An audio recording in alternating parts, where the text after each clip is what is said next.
AG Fitting, back with another video. So I'm gonna do the rough country lift, if you will. I guess it's a level, not a lift, I'm sorry, it's a level. I just wanted to show you the truck before, the way it stands, and then I'll just do like a timeline of me doing it, and then we'll do an after as well. All right, so this is how it's comes stock. And like I mentioned in the last video, the rear shocks are blown. They're not like blown to the point where like the whole rear end is like fell down or anything, but they are like leaking oil. Well, they're leaking oil, seeping it, I guess. Then you can see the front. I'll come to this side, maybe it might be better to show you. But as you can see, the front, the nose hangs down lower than the rear. And so this new leveling kit, if you will, should bring the front up 2 inches. And what I should do is when I get it in the garage, I'll measure it. We'll measure from the ground to the top of the fender, and then we'll do a before and after as well. All right, let's throw a tape on this real quick. Sorry, I'm alone, so I don't have anyone to hold the tape for me. But it looks like we've got 36 3/4 inches to the floor. That's on the driver's side. It should be the same on this side, but I guess this will tell me if our concrete is level. All right, yeah, it's not. Oh, sorry, that's not too bad. We're at 36 and little under 3/4 on this side. All right, guys, so here are the struts and shocks I'm going to be putting on this truck. Those are the front ones. These are the rear ones. I'll put links in the description so that you guys can find these. I just got them off of Amazon. Oh, I'm going to go ahead and start installing them.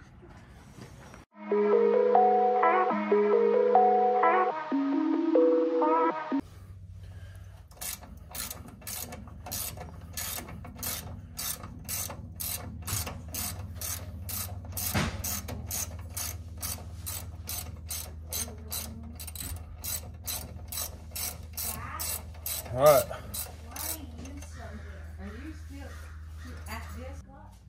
All right, guys, now that those two 10mm bolts are out and the ABS line is loose, I'm going to take a 14mm wrench and undo the nuts on top of the strut tower next.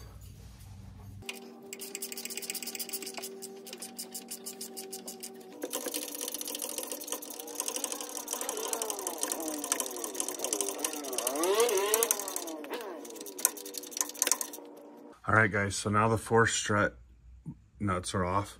The next thing to come off is the sway bar end link. And then after that bolt comes out, the tie rod end bolt needs to come out of here. And you've noticed, you can probably tell, I've put some penetrating oil on all these nuts and bolts. You can't see this one, the nut is on the inside of here, but I sprayed that one good as well. And then after this one, we'll remove the upper ball joint from the upper control arm, and this whole thing will come down. And then from there, we can work on taking out the strut bolt. Should be the last thing to do. And this is the hardest one as well. The strut bolt is extremely hard to get out. So I've really hit it really good with penetrating oil on this side. And here's the nut right here. I hit that sucker really good, and I'm just gonna let that soak. There is some cotter pins on the tie rod end as well as the upper ball joint.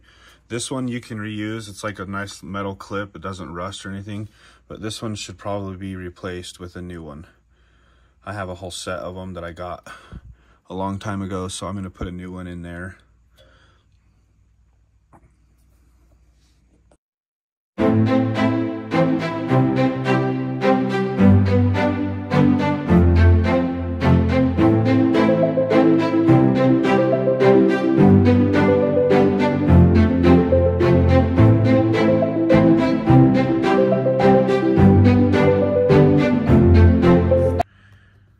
Guys, so as you saw, I got the sway bar undone, the tie rod off, and the upper ball joint.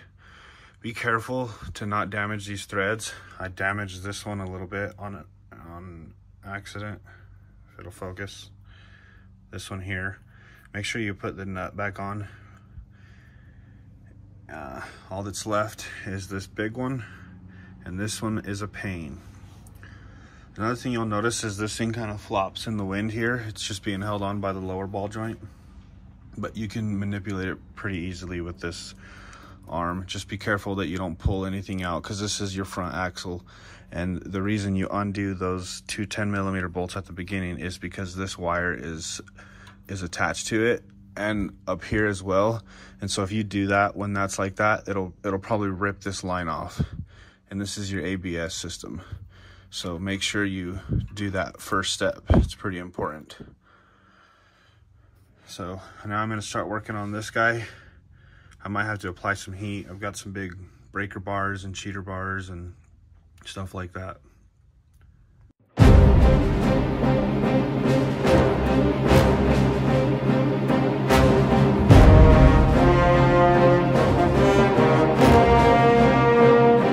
Alright guys, so now that big bolt is out, man, that's a pain. That's probably the hardest part of all this. So now this strut is completely loose. We're ready to take it out and put our new one in.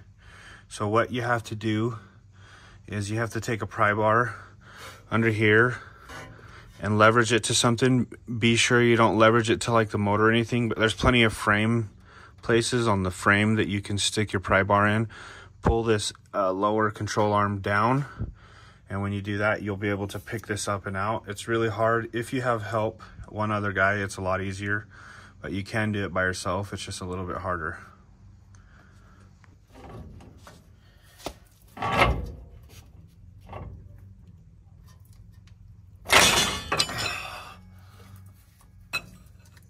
Alright guys, it's out. So I'm going to put the new one in. I'm going to slip the top in first, hand tighten the bolts on there real quick, and then I'll have to pry down again to get the bottom part in.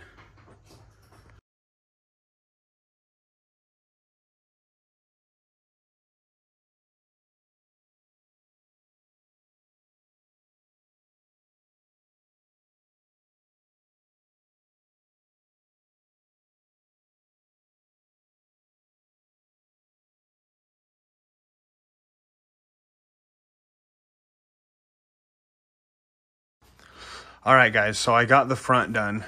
I don't know if you guys can see them, but they are in there. I just got back from the tire shop here where I live because I had to do an alignment. I still haven't done the rear ones, but I'm going to start those right now. I had this done at I started last night, and then I started this morning, and it took me an hour to do the other side. I don't remember what side I started on first.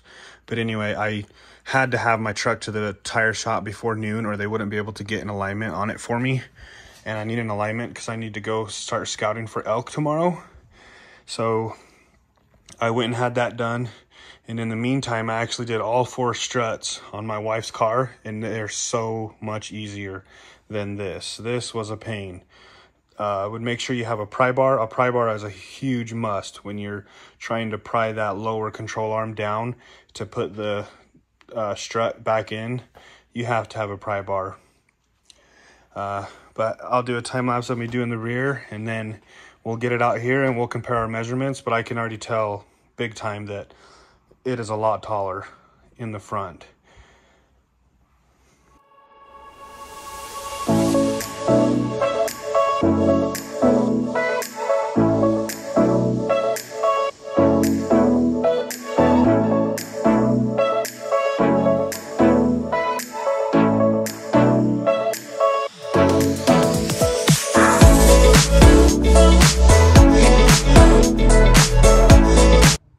Guys, once you get your washer and your bushings in and your nut started, you can move to the bottom.